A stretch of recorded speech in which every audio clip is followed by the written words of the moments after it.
morning to all my listeners. This is Joan with the Joan Yurkovich Show. We're always here for you on Saturdays at 9 a.m. on 910 KINA.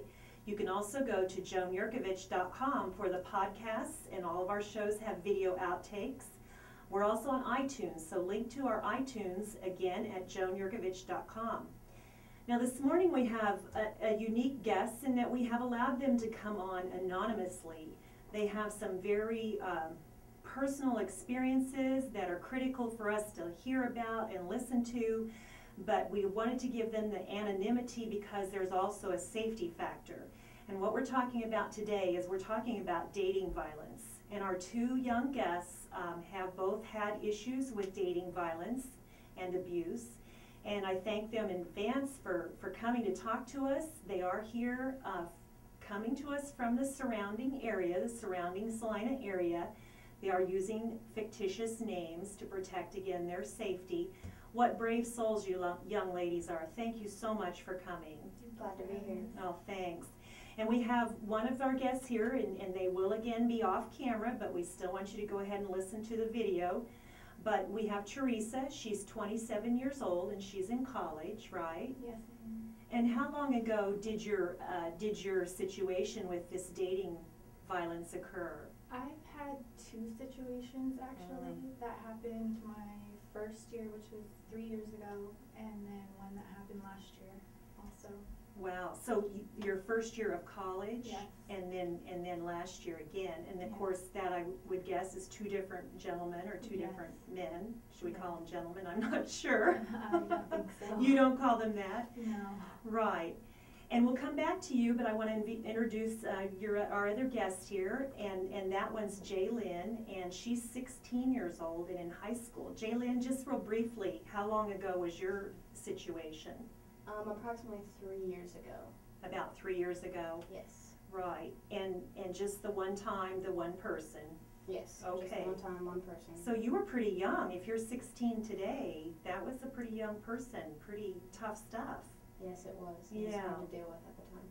Well, which of you would like to kind of start and tell me some about what happened and in your relationship that, was, and I know I can see from looking at you, Teresa, you're emotional already.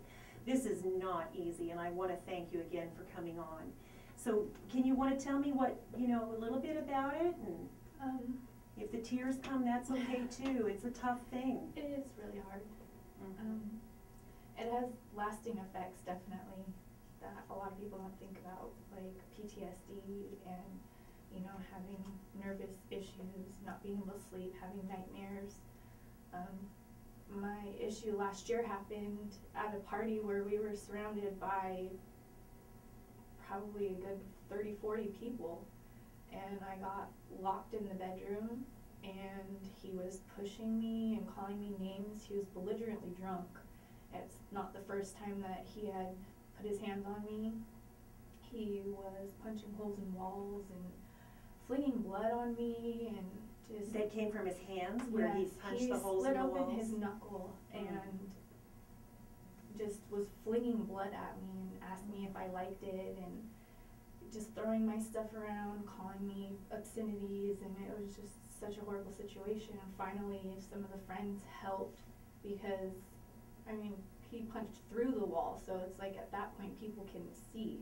Like he threw all the way through the wall into the other room? Into the hallway. Into the hallway and room he punched where two people holes were in the at? door. Yeah. Oh So there were people around everywhere at the party, and there's of course loud music, and I'm surrounded by my peers, so it's extremely embarrassing, one, and two, I just felt so ashamed and just hurt by it because I didn't do anything wrong. I just wanted to go home from the party, and then he flipped out on me, and I left, like, trying to cover my face, but I'm covered in blood in my little party dress, like, leaving, just trying to find a ride home, trying to call my sister and just get me out of here. Right, and your simple request was, I'm ready to leave this party, I'm ready to go home. And he didn't want to stay the night reacted there. like that. And how long had you been dating this person? We had dated off and on for almost a year. I'd broken up with him a couple times because of previous issues where he put his hands on me. And In what ways did he put his hands on you Like, in the previous pushing, times? pulling Okay. hair, shoving me around, holding me down. I had bruises on my wrists. He broke a pair of my jeans because he yanked me so hard. He pushed me in my car before and hit my head on the door. Like, he just was not a very nice person. Right, and did you feel that in some way that you excused some of that behavior somehow? I was Because always this made was to feel it absolutely my the fault. extreme. Okay, sure. It was always my fault. No Mhm. matter what the argument was, like, it was me. I was antagonizing him. You deserved it. Yeah, Mhm. basically. You said He it was did your nothing fault. wrong, and he would sit there and say he didn't do anything wrong. And my self-esteem was so low that I just went ahead and took him back, or, believed that he was better. Like, he would come back and say, I've changed and I'll never do that to you ever again. And lo and behold, give it a month and he's back to himself. Did he do that typical thing after an incident of hair pulling or shoving or trapping you down, of being Then it just was- super sweet for how many days, weeks? Probably like at least a good week. A good week, and it was just that part of him you probably loved dearly. And it was, because at first when we met, the first couple months were great. We got along fine. And then after a couple months is when the monster came out, and I didn't know what to do with myself. And at the time, I just, like I said, had no self-esteem, and from being in a previous abusive relationship, and then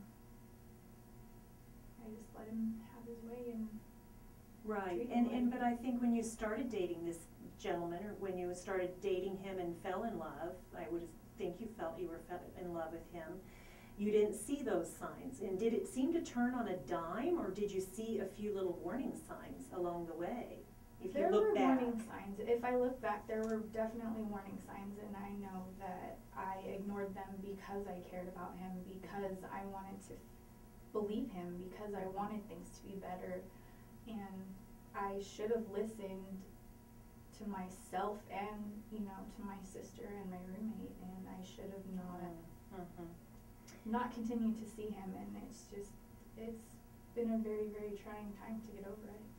Absolutely, Teresa, and I want to go ahead and there's so much of what you're saying we're going to get back to, but I want to go ahead and have Jaylyn tell us her story about her abusive dating relationship. It was a couple years ago. He was, at first, probably the best guy I've ever met in my life, up until the incident happened. We were at his house watching a movie. Everything was fine, and it was getting really late, and I was ready to go home, and I told him that I couldn't be late. My mom doesn't like when I'm late, so, sorry. It's okay, it's a tough thing to talk about. He got really upset, and I didn't think anything of it, so I was like, okay, and I kissed him goodbye, and as I tried to walk away, he grabbed me by the arm, and he pushed me down, and there was nobody there at the house, so there was really nothing I could do. He was stronger than me. I was small and weak compared to him, and I begged him to stop, and he wouldn't, and he continued to hit me and push me and tell me that I was worthless and that nobody else would ever love me, and he would make sure of it and things like that. So did he have you somewhat like pinned down on the floor? And was he Yes. hitting your face, or was he trying to hit other parts of you that maybe weren't as obvious when you went home? He would never hit my face. Exactly. He didn't want people to know the things that were going on behind closed doors. A lot of times he would choke me. Wow. Yes. Was there a time when that got really scary? That you thought you might pass out? Always scary. He was not just threatening choke, he was choking. He was choking. Yes. I remember a couple times I almost blacked out, and I couldn't. You can't scream. You can't do anything. Absolutely. I'd try to get him off, and after a while, I would start to lose energy and slowly lose consciousness. And once he saw that was happening, he would let go. And you know, it wasn't always like that. He was an And that could have been amazing guy at perilously first. close to you losing your life. He saw you losing consciousness. Yes. But did you stay a while? And we so understand that. I did. We understand the Actually, dynamic. The relationship ended up being off and on for about 4 years. So Right. it was hard to leave. A Right. lot of people don't understand that you can fall in love at such a young age, but you can, and when you do, it hits hard. Right. And can you maybe put a finger on what kept you in that relationship? Did he do the same, I'm so sorry, I've changed, I'll never do it again, completely pull out, you know, He did. all And the stops of being the good guy, sweetheart?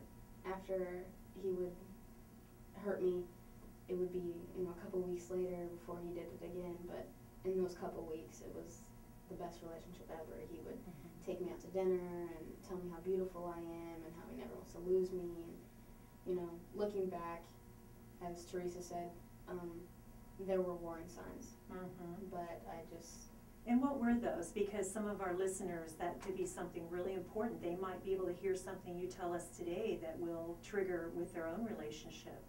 he was very controlling about like the things that I would wear when we went places, and when we did go places, he'd be like, you know, you need to stay right, you need to stay close to me. And if I would see a friend, if we were at the mall or something, he would always just have to be there. And if it was a guy friend, I wasn't allowed to hug him. Sometimes, even my own cousins or my family, he just didn't like it.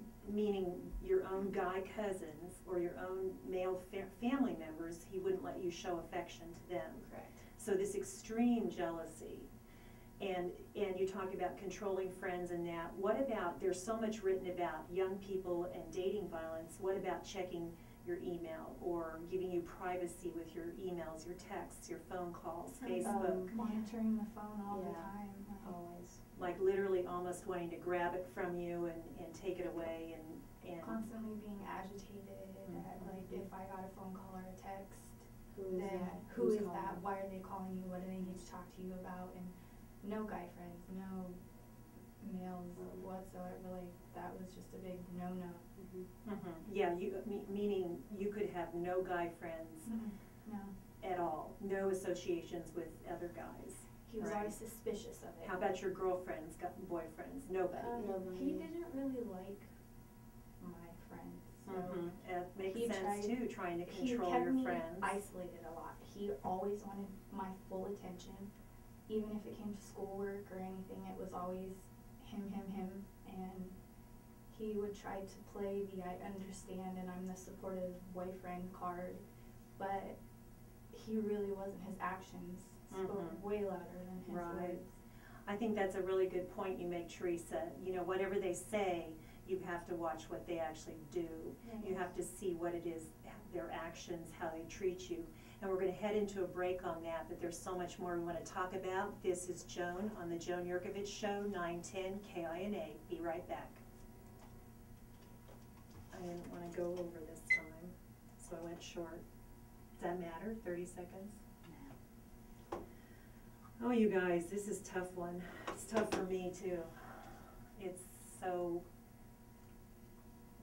familiar that women who've been abused have so much of the same storyline. You know, the controlling, how I look, what I wear, my friendships, my family relationships.